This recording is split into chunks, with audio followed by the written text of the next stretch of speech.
ভাপা সন্দেশ করলে একটু টুইস্ট আনবো, 2-in-1 ভাপা সন্দেশ হবে। আর তার জন্য দেখুন সব দোকানে দোকানে কত রংবাহারি কুমড়ো বিক্রি হচ্ছে, আর এক একটা কুমড়োর শেপ দেখুন কি অদ্ভুত রকমের। তখন কড়াইয়ের মধ্যে যখন ফোটে দেখতে কি ভালো লাগে বলুন তো।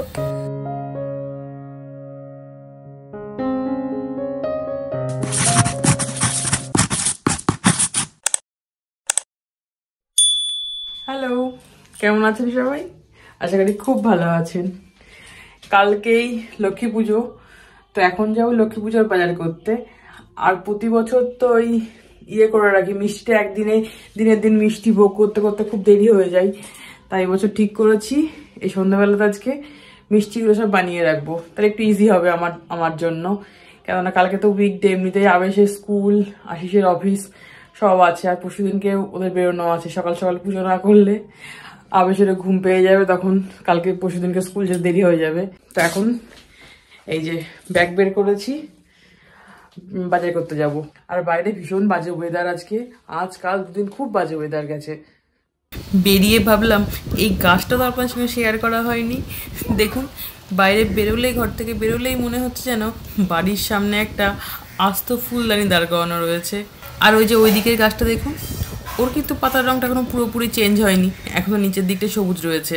কাল থেকে সারাদিন খুব ঝড় হচ্ছে, আর আকাশ কালো করে এসেছে, মনে হচ্ছে খানিকক্ষণের মধ্যে বৃষ্টি নামবে। ছোট থেকে নাও একটা, ওইটা ছোট। হ্যাঁ,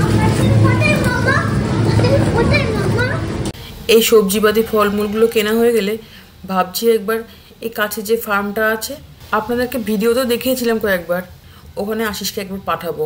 ওখানকার দুধের না খুব সুন্দর ছানা হয়। মিষ্টিটা করব ওই ছানা দিয়ে করব ভাবছি, দেখি কত দূর কি হয়। এর আগেই ফল রেখেছিলাম। তুই মাথায় হুডটা দিয়ে রেখেছো কেন? জানেন তো লাস্ট উইকে এই ফলটা এক প্যাকেট নিয়ে গেছিলাম, কোনোদিন টেস্ট করিনি, সেই জন্য। ও বাবা, খেতে গিয়ে দেখি এত বাজে গন্ধ, আশিস তো পুরো বমি করেছে, আমি তো ওকে দেখে ভয় টেস্টই করিনি। এগুলো সব হাফ বলে, বলে নেই, আমি দেখতে পাচ্ছি না সত্যি। আমি জানি এই দুধগুলো হাফ বলেই হয়।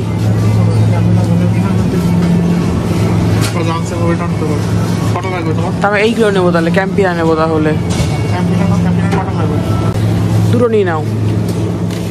আমাদের মোটামুটি সব কেনাকাটা হয়ে গেছে, তো বেরোনোর সময় ভাবলাম আপনাদেরকে একটা জিনিস দেখাই। আসলে এখানে ওই হ্যালোউইনটা সেরকমভাবে পালন হয় না, তবে অটামে লোকজন কুমড়ো দিয়ে খুব সুন্দর করে বাড়ি কিংবা বাড়ির ব্যাকইয়ার্ড, ফ্রন্ট ইয়ার্ড, ব্যালকানি এই সমস্ত খুব সুন্দর করে সাজায়, ইভেন বাড়ির মধ্যেও সাজায়। আর তার জন্য দেখুন সব দোকানে দোকানে কত রংবাহারি কুমড়ো বিক্রি হচ্ছে, আর এক একটা কুমড়োর শেপ দেখুন কি অদ্ভুত রকমের।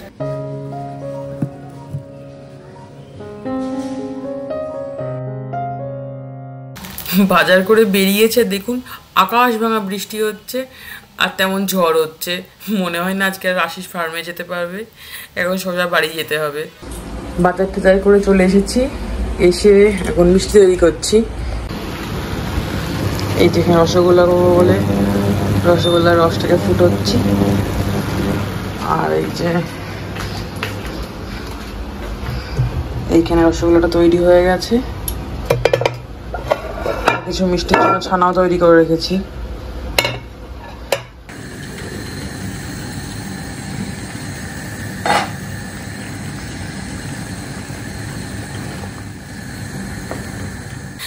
আমার তো রসগোল্লা করার সময় সব থেকে বেশি ভালো লাগে এই পুচকি পুচকি ছানার বলগুলো যখন রসে ফুটে এই বড় বড় সাইজের রসগোল্লা তৈরি হয়ে যায়, তখন কড়াইয়ের মধ্যে যখন ফোটে দেখতে কি ভালো লাগে বলুন তো।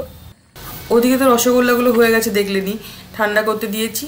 আর এখানে নারকেল নাড়ু বানানোর জন্য ওই ছেঁইটা বানিয়ে নিয়েছি। এবার না নাড়ুটা নলিন গুড় দিয়ে বানাচ্ছি, ফ্রিজের মধ্যে ভালো জায়গায় রাখা ছিল, সেটা দিয়েই বানাচ্ছি। আর সারা বাড়িতে কি সুন্দর গন্ধ বেরোচ্ছে, ঠিক যেন মনে হচ্ছে ওই আমাদের বাড়িতে যখন পুজোর আগের দিন মা ঠাম্মা নাড়ু বানাতো ঠিক সেরকম গন্ধ বেরোচ্ছে। আমাদের যেখানে বড় সোফাটা থাকতো সেটা এখন নেই, সেটার একটা ব্যবস্থা করেছি, সেটা নয় অন্য ব্লগে আপনাদের সঙ্গে শেয়ার করব। তো এবার ওখানটাতেই পুজো হবে, আর এখানে সাজানো গোছানোগুলো করব একটু পরে।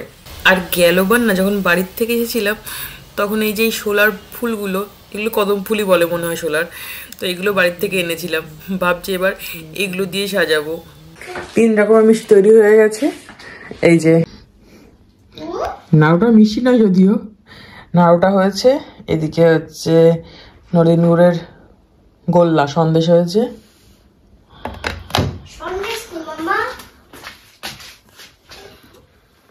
আর এখানে এই যে রসগোল্লা গুলো হয়েছে।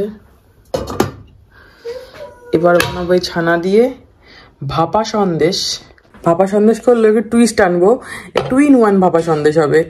গত বছর তো এমনি যেটা নর্মাল দোকানে পাওয়া যায় কেশর দেওয়া, সেই ভাপা সন্দেশটা করেছিলাম।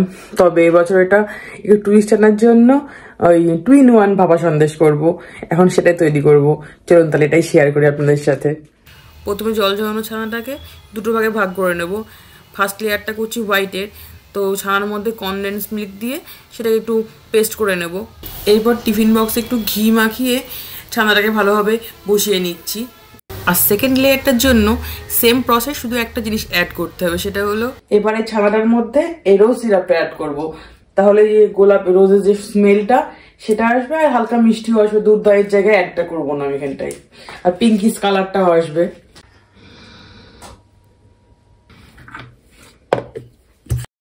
দেখুন ছানাটার কালারটা কি সুন্দর, একটা লাইট পিঙ্ক এসেছে, পিঙ্ক কালার হয়ে গেল। দেখলি, এটাই তো মিষ্টি তৈরি হবে এবার। আর সেকেন্ড লেয়ারটা করে নিয়েছি।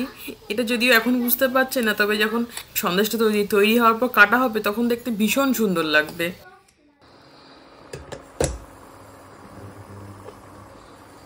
পনেরো থেকে 20 মিনিটের জন্য এটা এখন ভাপতে দেব। তারপর ঠান্ডা হলে অন্য পাত্রে ঢালবো।